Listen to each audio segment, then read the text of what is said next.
Principes guidant le cours.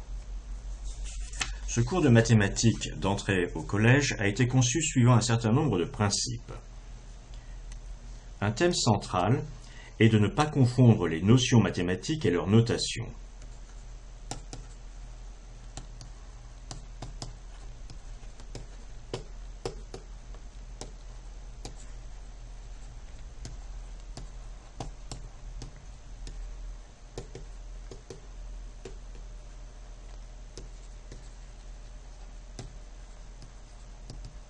Nous utilisons pour cela les nombres. Par exemple, le nombre 12 peut être noté comme ceci, peut être noté comme ceci, et même comme ça dans les ordinateurs. Mais dans tous les cas de figure, il s'agit de ce qui nous sert à compter ça. 1, 2, 3, 4, 5, 6, 7, 8, 9, 10, 11, 12. Dans les sections sur les nombres, nous utilisons un peu les chiffres romains. Ils ont deux utilités. Ils montrent ce qu'est un mauvais système de notation des nombres.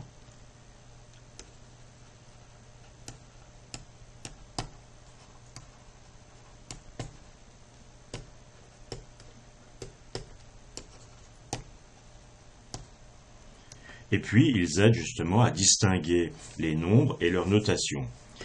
En ce qui concerne le fait que c'est un mauvais système, on s'amuse à présenter la multiplication suivante. L, V, I, multiplié par X, I. Ceci, on l'appelle 57 et ceci, on l'appelle 13.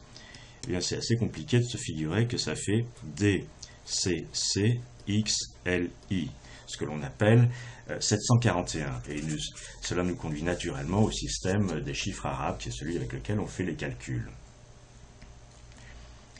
Les notations algébriques et les priorités. Nous pensons qu'un enfant de 11 ans comprend très bien que 2 fois 3 plus 4, ça fait 10 quand on le note comme ceci, et non pas 14. Les règles formelles de priorité et l'utilisation des parenthèses, leurs règles, sont introduites en 5e seulement. Et nous utiliserons dans ce cours de 6e de temps en temps des parenthèses, sans en faire tout un plat. Passons maintenant à la géométrie. La notion de preuve en géométrie élémentaire n'a rien d'élémentaire. Et il faut en particulier éviter les raisonnements circulaires du genre A est vrai, A étant une proposition, est vrai car elle découle de B, B est vrai car elle découle de C, et puis en fait, sans s'en rendre compte, on part du principe que C est vrai car ça découle de A. Alors nous introduisons, nous plutôt, quelques vérités géométriques, 3 pour être précis. La première, c'est que deux droites parallèles qui sont coupées par une troisième, forment des angles égaux ici.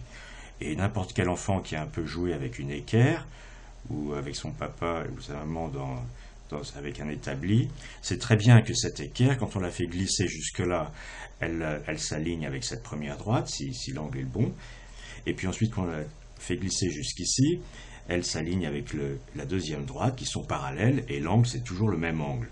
Et c'est aussi ces angles-ci. Donc on a 4 angles qui sont identiques et 4 autres qui se complètent à 180 degrés. On considère que les enfants peuvent accepter cette vérité géométrique élémentaire sans avoir à la discuter.